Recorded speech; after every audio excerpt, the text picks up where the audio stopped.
给我们力量，我们要一起学习，一起分享。愿主圣灵跟我们同在。祷告，奉耶稣的名祈求，阿门。弟兄姐妹，刚好这10月份有好多连续假日哈，那我们也一起用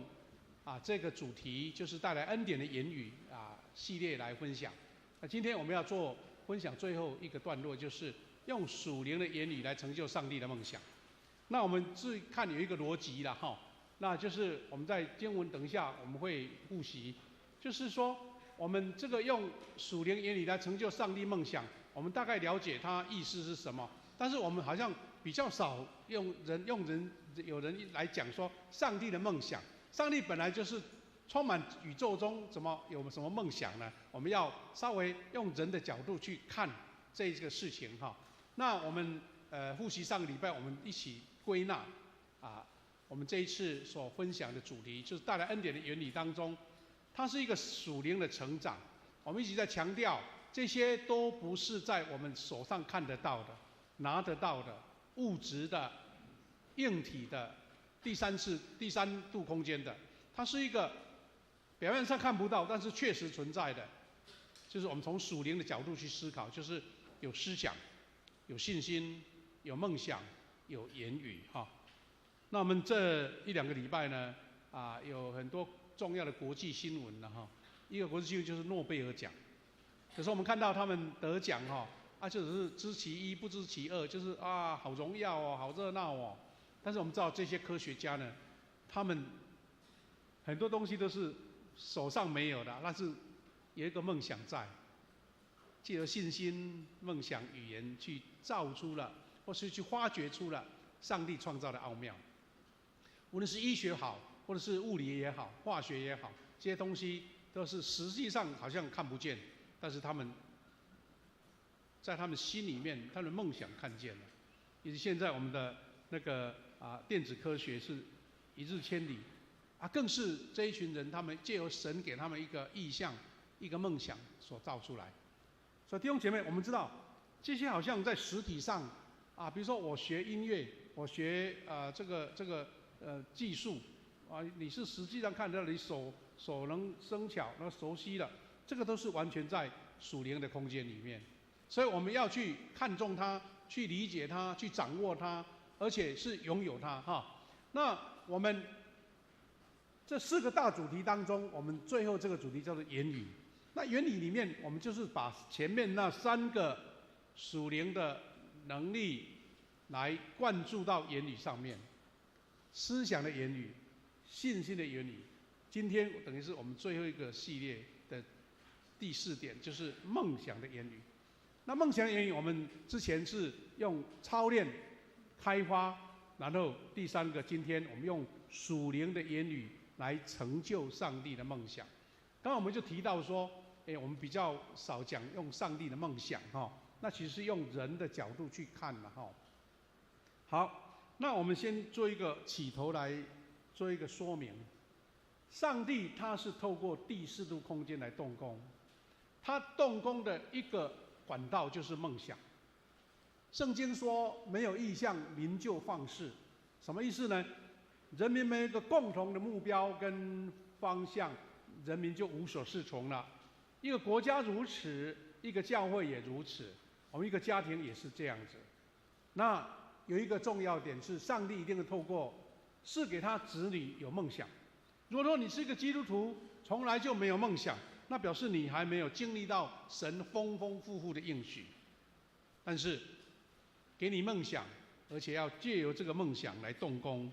这是我们基督徒最大的恩典哈。那上帝不会让我们依照环境现有条件来怀梦想。比如说我现在看有的没有的，用这个方式来看我的梦想是什么，通常它是相反的。上帝是使人复活的上帝，他是使无变有的上帝，所以他是让现实的环境来配合你的梦想。也就是说，你本身可能身边钱也没有材料也没有，但是你构造一个可能将来会呈现的是跟现实环境差距很大，差距大，那才看到梦想的伟大。我们举一个例子，我们常常在用我们那个教会建堂的一个感恩来分享。6月份的时候，我们的蔡牧师来我们当中，他自己亲自带领经历这个建堂。那个时候呢，我们教会其实那个旧的礼拜堂还是很坚固了，如果在一般人来使用，再用个30-40年也没问题。但是神给我们一个意向，什么意向呢？因为那个时候礼拜堂已经装不下来礼拜的人数。我记得我还在任的时候呢，当时我们为了增加座位那这个小小的一个礼拜堂，因为有挑空嘛，挑空我们就用钢架、钢梁把它支撑起来一个小阁楼，让那年轻人到上面去做礼拜，因为太挤了，而且还把那个要放到地下室的那个楼梯上面也是用钢架把它架起来，让圣歌队到上面去做，因为刚好有一个阶梯唱诗歌也蛮适合的。那就这样挤，后来又有了那个直播的放到地下室去，还是不够。那从现实的环境来讲，那个礼拜堂如果好好使用，顶多再加一堂礼拜吧，那还是能用。但是当时的我们的团队就认为说，神在这个时机，在大家在人数增长的时候，有一种企图心或是一个梦想，我们来建堂。当时现实的条件，我们听当时的我们的同工说，才100-200万就是很少的钱。那钱怎么去梦想一个快1亿的建堂基金呢？从现实环境是不可能的。但是我们要感谢主，上帝不让当时的同工看现实的环境就打消了那个梦想，而是先把梦想建立起来，那个意向建立了起来。好，神要怎么做？我们去卖一些旧物品、二手货，我们去切那个白萝卜的那个来做那个那个腌制的萝卜给来义卖。我们很多人做了很多的事情，然后一遍累积。而且让人感动的是，我们当时开始在建堂的时候，1个月至少要600万的一个基本的数字，才有办法跟着建堂的数字讲。那个时候我们也不知道礼拜堂能不能建得起来。我们当时的昌城执事他们已经帮我们画了现在这个蓝图，就是以后要的礼拜堂，那钱在哪里？还不在。当时我们很多人是持负面思想的，当时是看重现实比看重意向更大的，会讲说没有效没有用啦，因为我们现在礼拜堂勉强用。但是后来神先给我们对面大楼的地下室，全部500-600平，突然间比现在的空间大很多。大家有一个想法说，那干脆就礼拜堂不用盖在地下室做礼拜就可以了。但是我们的当时的团队还是认为说，神给我们意向是要把这个建堂，这个是当初王忠信牧师他们的家族奉献出来的土地跟礼拜堂，我们要把它建一个更辉煌更大的。所以那个意向仍在，只是神先给我们一个福利，就是地下室整个大的这个聚会厅，让我们不要到处奔波到处去做别的地方做礼拜，因为建堂已经拆掉旧的建筑了。我们现在有一个台南中会的教会叫做民族的教会，他们当时也在那个时候跟我们同步想要建，但是我们现在已经盖好了，已经礼拜10几年了民族路教会现在才要拆，在那当时最热闹的民族路那个现在那个三角窗很贵重的地方，但是他们因为没有其他空间，他们现在必须要搬到给人家借一个活动中心以前我们的实践堂在看电影那个地方来做礼拜。神把这个意向跟信心赐给我们当时的团队，然后我们就一切依靠神。大家存着梦想，存着信心，存着宣告的语言，顺着盼望。当时我们那个周报，虽然我当时不在台南，但是我看到周报有一个房子的图，那一块一块黑的砖一直盖，一直盖，一直叠，从最空间，然后慢慢要堆满，直到快9年前，我们最后一个感恩节说，我们来把建堂的所有的经费把它完结，所以那一年我们就做一次最后的奉献，把所有的贷款、把所有的资金完全都结清了。那现在我们就开始每一年所经费的累积，就变成结余了，变成我们又累积一个新的一个款项。神不让我们当时的弟兄姐妹看现实的环境打消，而是先看那个蓝图跟意象，然后我们往着这个理想迈进。这是我们实实际际最直接给我们的例子做恩典哈，弟兄姐妹。所以我们为了孕育上帝的梦想，我们需要将这个未成就的梦想视为已经成就。就像当时我们蓝图画好了，就说我们以后的圣殿就是这样子，然后朝这个梦想来前进，而且宣告每一个礼拜，我们知道我们当时为什么有守望代祷团队，当时最大的目标就是为了我们建堂来祷告。所以好几十位弟兄姐妹每一个礼拜在祷告室里面宣告，神啊，这个礼拜堂是你所赏赐的，我们要把它完成。这些都是非常真实的我们的实际的经历。所以你宣告它已经成就，就在梦想里面还没有达到啊，就是我们实际没达到，但是梦想已经达到的时候，宣告的时候，上帝的梦想才会在我们里面孕育，最后成就起来。因为这样，弟兄姐妹，我们这一个单元是说用属灵的言语来完成上帝的梦想。那这个上帝的梦想是什么意思呢？是我们梦想的上帝，他用独特的方式来把它成就。神先给我们梦想，但他又用梦想来让我们来特别的力量来成就它。因为在梦想成就以前，他先让我们的梦想已经成就。刚刚我们提到了，然后再加上宣告，那最重要的是言语。为什么你兄在里面想念头就好了？为什么要宣告？因为宣告就是一个有权柄的力量。宣告是一个让人知道你的意向是什么，特别是在神面前宣告。神说：“好，你有这样的信心，你不止这样念头，而且宣告出来。那我们一起来成就它吧。”那刚刚我们提到说，到底为什么要讲上帝的梦想？他是无所不在、全知全能的神啊，他有需要梦想吗？这个梦想的意思是用人的世界去理解，因为上帝的梦想是在这个世界我们人类当中，就是为了让世人都得救。我们用人的角度说，这个上帝给我们的梦想，所以这个梦想是他提出了，但是要我们全基督徒一起去把它成就出来的。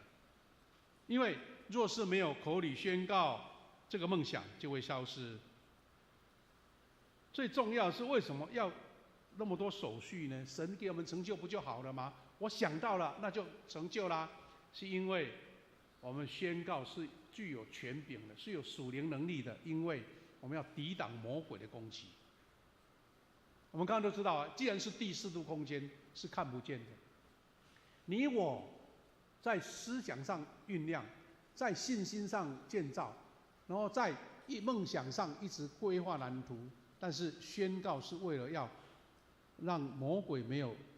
那个门缝来见缝插针。所以呢，因为他常常在试探我们的信心，诱惑我们说你拥有的梦想不切实际啦，没有用啦，最好不要啦。我们从圣经许多的事情都看见了。所以为了不被击败，我们就是要宣告这个梦想。我们在德州有一位出名的电视布道家牧师，就是这位约尔奥斯汀。他的演讲非常简洁，非常的口齿很清晰，很多人喜欢看。而且他传讲的是一个正面的、积极的思想，所以很多人喜欢听他的布道。而且他们的教堂、他们的诗歌都非常的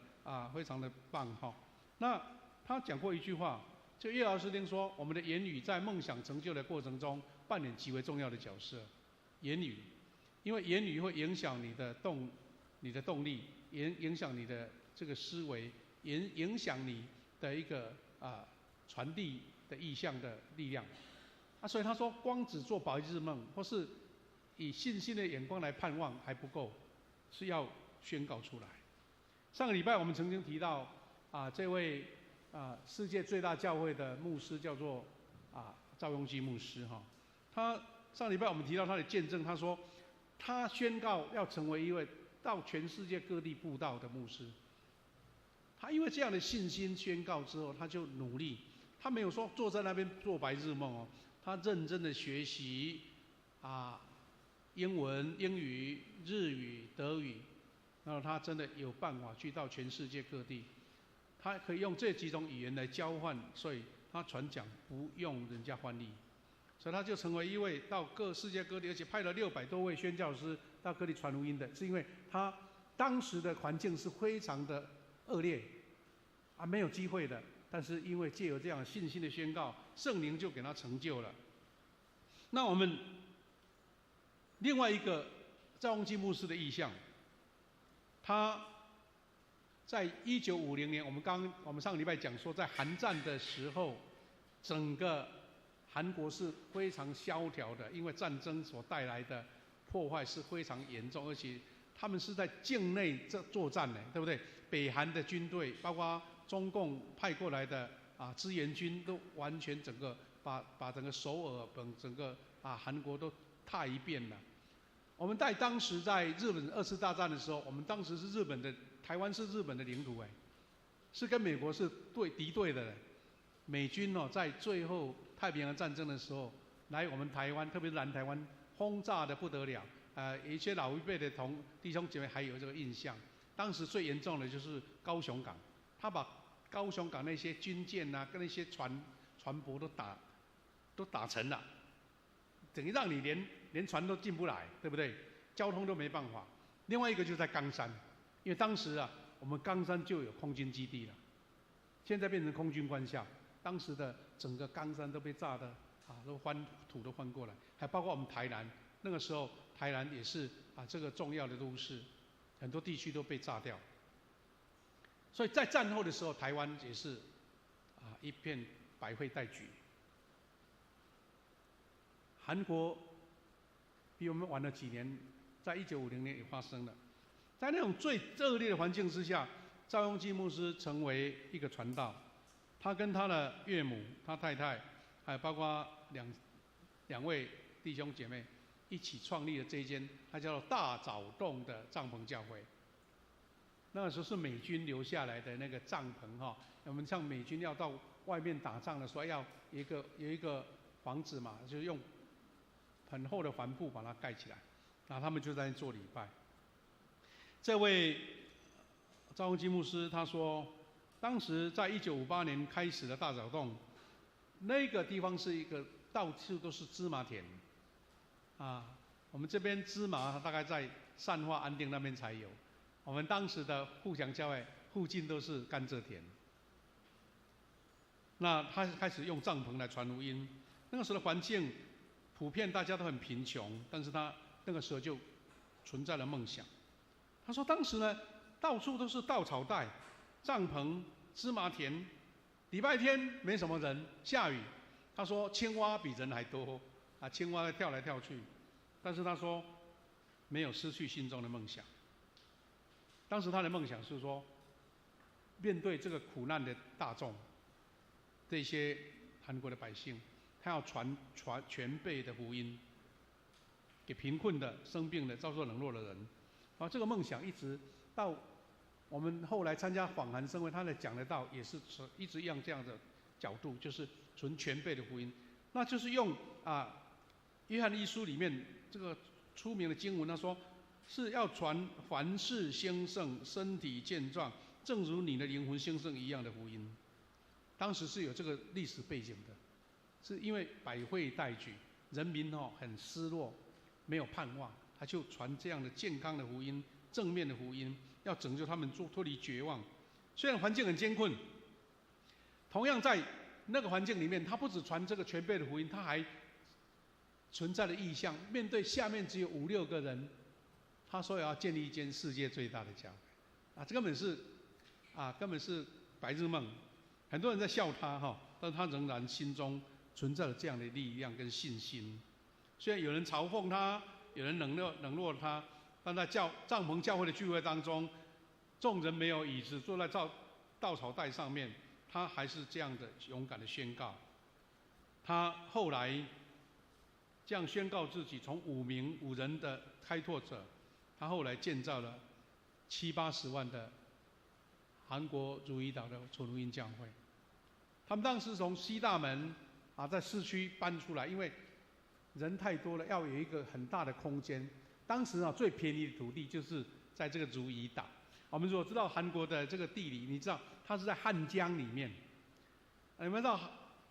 像那个河流它在冲击的时候，会在河中间会有一块土地出来，那个岛叫做汝矣岛。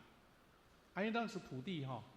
很偏僻，政府在鼓励人家开发嘛，所以他就比较便宜的钱，把这个汝矣岛一个最中心最大的地点，然后把它盖成这一间纯福音教会。那现在变成他们整个首尔的金融区啦，而且四通八达，很多桥啦、路啦都接上来了。那他就在这边成为世界最大的教会。所以他的见证是说，所有的环境跟条件，他不是因为看见的现实，而是凭着信心宣告出来。那在疫情的时候就已经安息了弟兄姐妹，这个故事让我们得到一个信心，就是一个跟随的信心。虽然我们不是赵永基，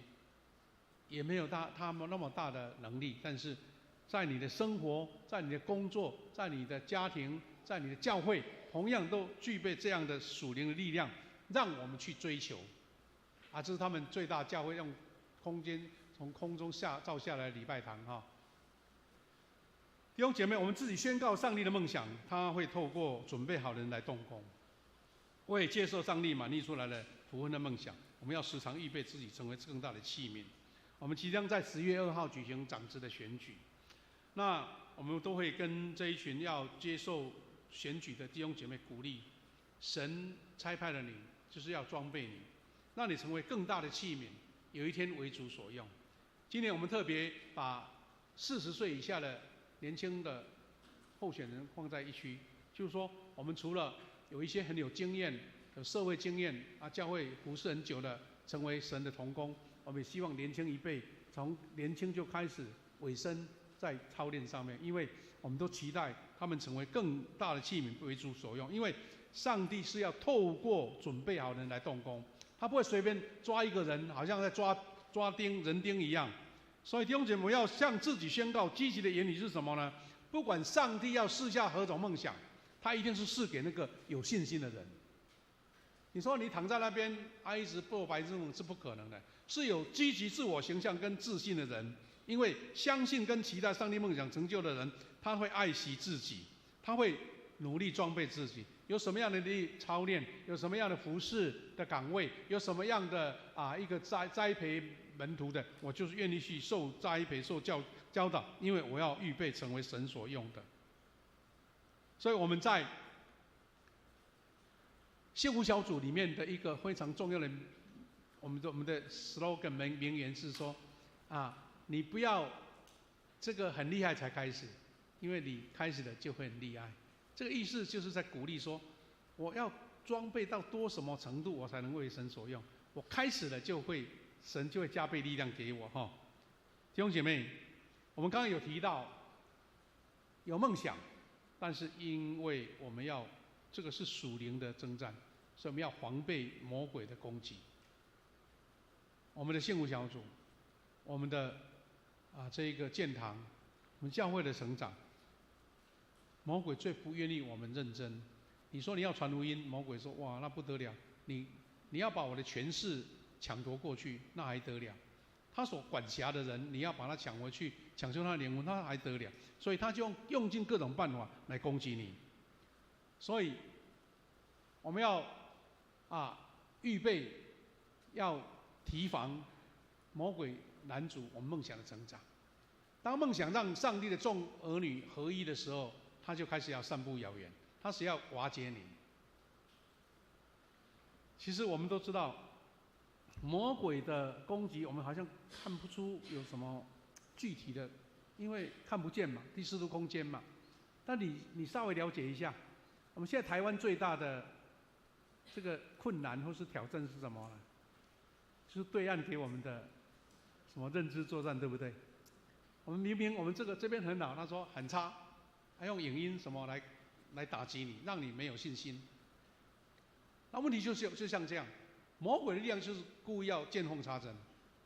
他让你瓦解。当我们合一要做工的时候，他就给你一些很小小的挑战，这样子。我们说，特别是教会，当我们不时会看见魔鬼在散布谣言，我们不要以为说，怎么有可能？大家同心合一，弟兄姐妹大家重建在一起，怎么会有可能呢？他就是会用你最信任的人来攻击你，知道吗？那个攻击人他也不知道，原来这个是魔鬼的诡计。就像彼得他在阻止耶稣的时候，耶稣说魔鬼退去，同样的意思了。那彼得他也认为他的出发点是好的啊，所以魔鬼常常借着我们最信任的人，包括牧师长老、执事、平信徒、小组员，他用伤人的言语来破坏，那是我们最困难去提防的。他如果是一个敌人，我们现在知道说对岸他常常攻击，我们就要小心嘛，对不对？大家一起同心来提防啦。有什么谣言，我们把它破解嘛。还包括最近电视一大堆的我们这个诈骗、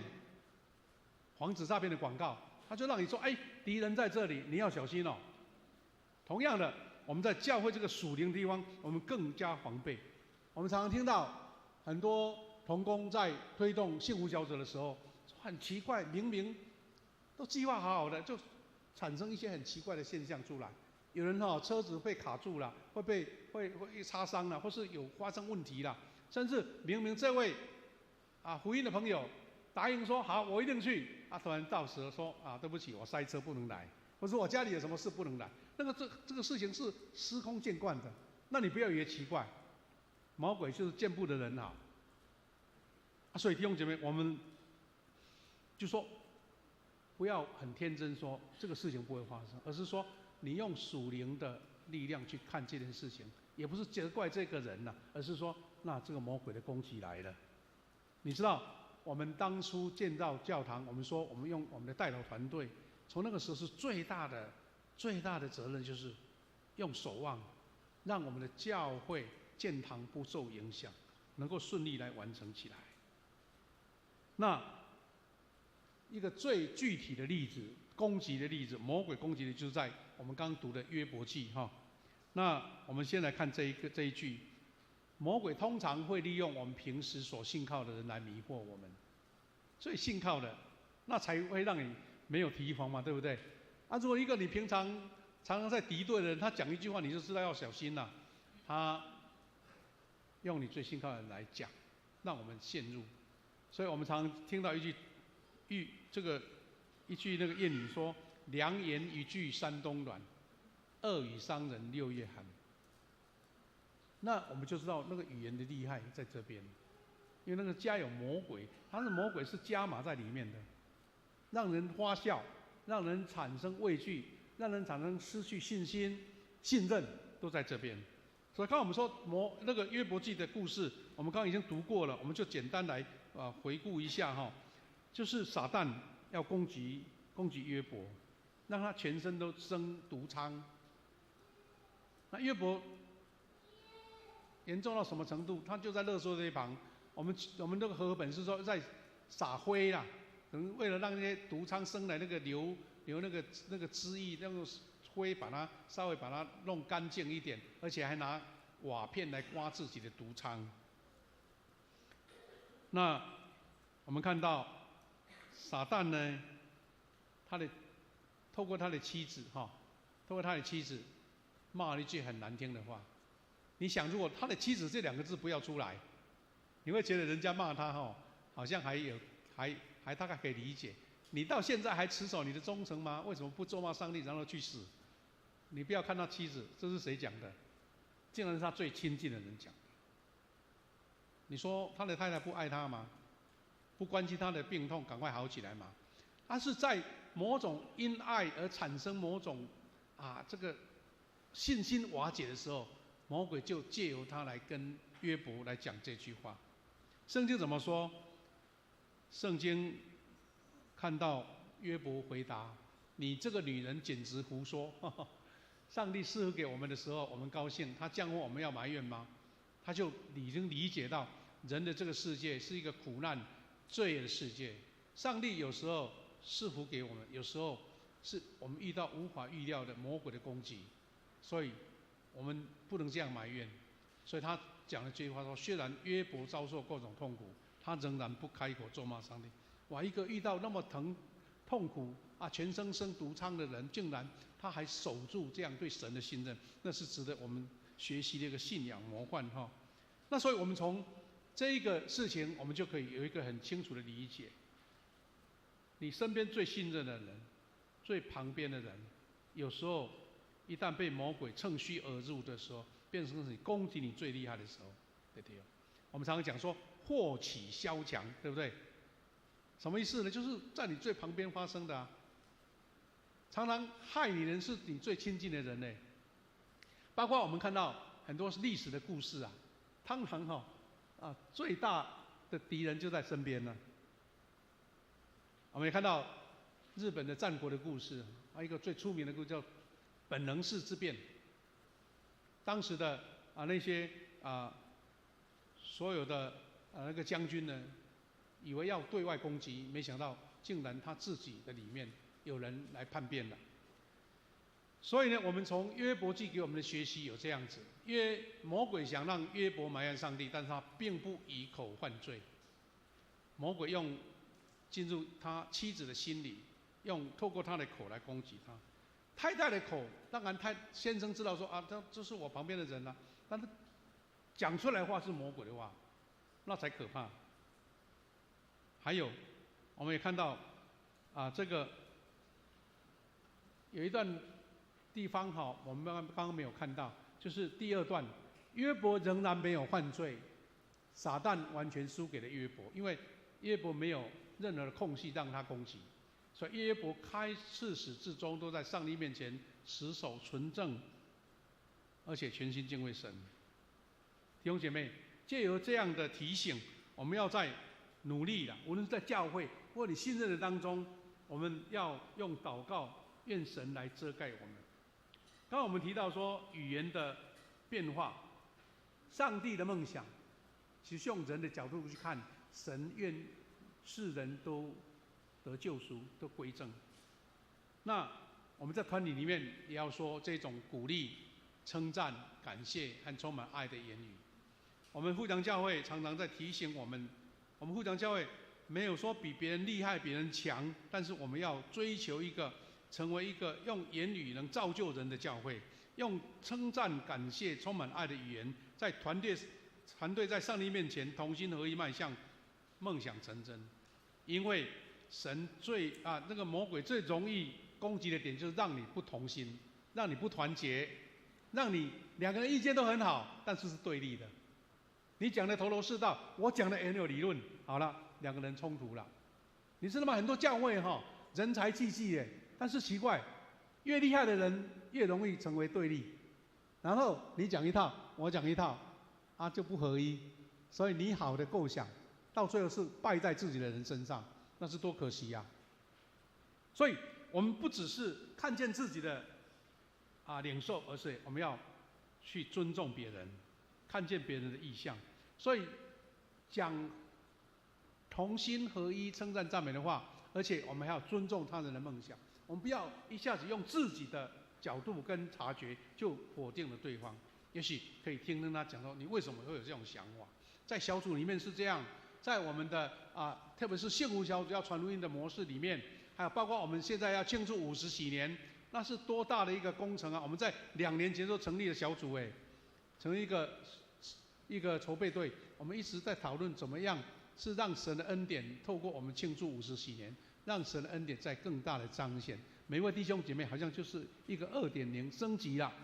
服事升级了，属灵的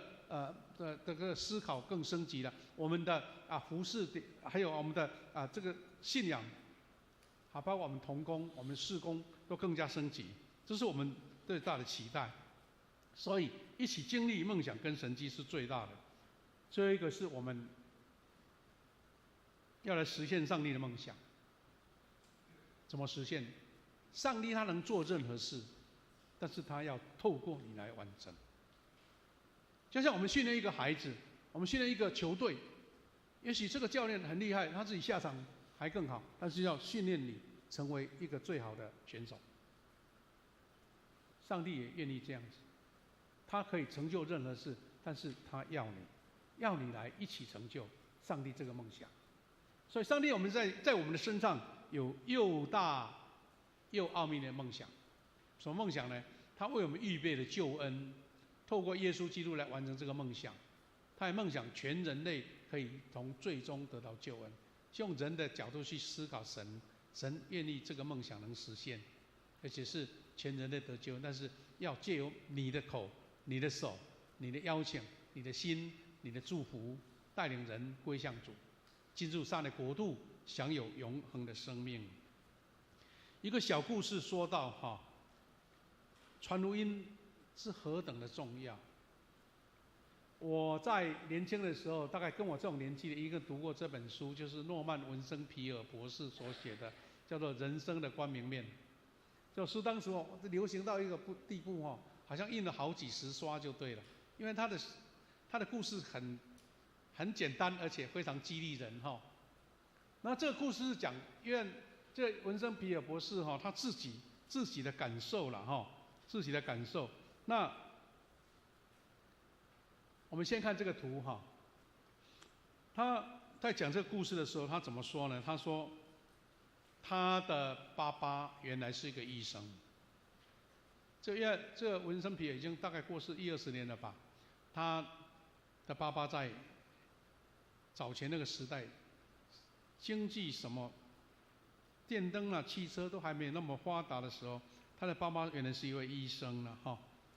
他说医生当时当然收入很高，他的家庭非常的生活非常的好过。但是不知道什么原因，后来他的爸爸就蒙呼召成为牧师，放弃了他医生的工作。你知道，马上经济就减少了嘛，收入减少了，生活马上有困难。然后这对这位年轻还很年幼的文森皮尔博士呢，他就觉得非常懊恼我的需要的花用都没了就抱怨父亲的决定，说你怎么改行当牧师呢？这样子这个埋怨一直放在心里面。突然间有一天礼拜结束的时候，他们在吃午餐的时候，听到一个电话进来，原来是从一个当时的风化区，我们说红灯区有一位19岁年轻的妓女打电话来求救。她因为病得快要死了，所以找到她的父亲，因为她知道这位牧师以前是医生。他说我快要死了，但是没有钱来治病，非常的痛苦。听说你曾经是医生，能不能来帮助我这样子？那这位老皮尔就是赶快过去，看到那边是一片脏乱，很污秽、很阴暗的小房间里面，一位19岁年轻的少女濒临死亡了。他给她做诊断之后，知道说原来已经拖太久了，大概没有救了，回天乏术了。那这样，这个专业医生判断，那怎么办？是不是就直接放弃？这个时候，这位皮尔博士当时小时候跟着他一起去的。他看到他的爸爸打开了圣经，开始向这个少女传福音。讲完之后，这个少女突然间非常的触动。她说：“我是一个坏女人因为我父母都信耶稣，但是我小时候也去过教会。我因为流落他乡，到外面发展的时候，不小心沦落交到坏朋友，后来变成一个妓女。她自己觉得自己很惭愧。她说：我现在不但没有信耶稣，而且我是一个脏的女人这样子。哇，这个自我形象是差到不得了。也许因为这样，她自己的病就那么严重。但是皮尔牧师来回答说：不是，你是一个好女孩，你本来就是好女生，只是来到这个不好的环境而已啦。他还勉励他说：“你是一个像天使一样乖巧善良的女孩，只是不小心陷落在这里而已。只要你愿意悔改，你就会回到你原来美好纯真的样子。”哇，这位皮尔博士就看到父亲用这样话来鼓励他，很感动。他说，他的父亲竟然可以对被众人指责的妓女，因为人家讨厌的人，说如此积极的话，为了让他传福音，那么样的努力。尤其他已经看到他已经不久人世了哈。这位皮尔博士他想到这一幕，他会全身还会发抖，他觉得看那个景象他吓到了，或者说震撼到了。老皮尔牧师继续跟这个少女来讲神的慈爱，他说：“耶稣为你舍身流血，被钉十字架。所以你要相信耶稣，因为他用宝血洗净你的罪，圣灵会让你成为圣洁。你知道，在那种环境沦落的人，是自我形象差到大概没有什么可以描述了。但是神，他对他讲神的话说：耶稣会救赎你，圣灵会洁净你，那你就成为上帝的百姓。”这一到天国享受永远的永生。这位年轻的少女就流泪说：“像我这样的罪人，也能够因为信耶稣得救吗？”皮尔牧师就按手在他身上说：“靠上帝赐给我的权柄，我奉圣父、圣子、圣灵的名宣告，你已经得到救恩了。”这位皮尔医生他说：“借由上帝给我的权柄，就是言语的力量，权柄。”宣告他要得救，哇！他们看到这位少女在奄奄一息当中流下了眼泪，心中的重担都卸下来。这位皮尔博士说，他跟爸爸回去家里面才1个小时，就听到有人打电话来说，他已经离开这个世界了。好了，这是一个让人家很感伤，但是也是一个拯救灵魂的故事。不过更加的重点是什么呢？是因为这位皮尔博士，我们看到人生的光明面，最近还要出版新的版本哦。如果有兴趣，你去上网去查，新的版本可以看一下，很多激励人的故事哈。影响到这位皮尔博士，他说：“我也要成为像我父亲一样，宣告神的福音，担当拯救灵魂的神圣使命。”后来他就走向一个激励人心的牧师哈。在60、70年代的时代，成为一个美国出名的牧师。弟兄姐妹，神应许说，要把他的灵倾注在每一个人身上，儿女要宣告他的信息，年轻人要看见异象，老人要做奇异的梦。我们不要把它以为说这一种缥缈的言语，不是啊。因为说在那些日子，我要把我的灵倾注出来，甚至要给人奴仆和婢女，我要宣告我的信息。这是神用言语的宣告。所以弟兄姐妹，我们在领受这一系列的言语的教导的时候，我们最重要的一个就是要向人传福音，这是个言语最重要的一个工具跟责任。所以呢，带领人信耶稣，是因为我们要用我们的口来完成上帝梦想的工具。我们也常常会喜欢读雅各书，对不对？他讲得非常透彻。他说我们人的舌头可以讲造就人的话，也可以像烈火一样，像恶毒的烟一样，会让人家遇到伤害人。那我们的口用来传福音是最美好的、最美的，所以我们要时常完成天父的梦想来传福音，向世人来传递这个梦想。弟兄姐妹，我们一起来彼此努力。我们说，我们教会存在的目的是要一起来领受神的祝福，因为我们是一群被得救的人。但是我们的任务不是为了大家聚集在一起享受、庆祝、欢唱上帝的恩典，我们是一起聚集在一起，将我们所领受的恩典分享给还不认识神的人。所以呢，我们的口能发出最美的宣告，就是上帝的慈爱和传福音的语言。言语的宣告是我们善用第4的空间灵性最佳的方法。期待我们每一位弟兄姐妹看重这4项重要属灵指标：思想、信心、梦想跟言语的重要。所以呢，我们又带有重造现实环境的力量的言语，我们透过第四度空间的言语来决定我们的思想、信心跟行动，让思想、信心、行动透过我们的语言来呈现出来，然后最后看到这个环境被改变。这个改变不是说像造风基牧师一样建造一个世界之来教会，其实我们从小小的种子出发，你会在你的家庭里面，这个梦想会实现。你的工作、事业、你的健康，还包括你的家庭、你的家族，还有我们的教会，我们用这样的方法、这样的路径，用言语来宣告这位神所赐给我们的恩典跟祝福。所以传福音是神所给予我们的，向上帝的慈爱跟福音宣告出来，让灵魂得救，让上帝国的国度扩张，那就是最圣洁的言语来宣告。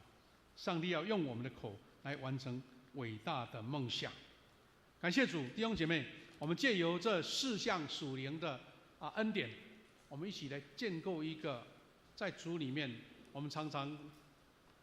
在第4度空间看见神所为我们建造的美好的未来，让我们脱离这个物质的世界、看得见的世界的束缚跟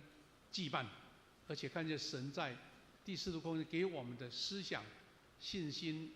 言语、梦想，造就一个我们觉得好像现实世界看不见的、不可能的，神为我们成就。你的工作、你的事业、你的研究、你的成长，都包括在里面，不只是公众的事，还包括你个人的事。愿神藉由这样来祝福大家。弟兄姐妹，我们要来做祷告，再唱一首诗歌，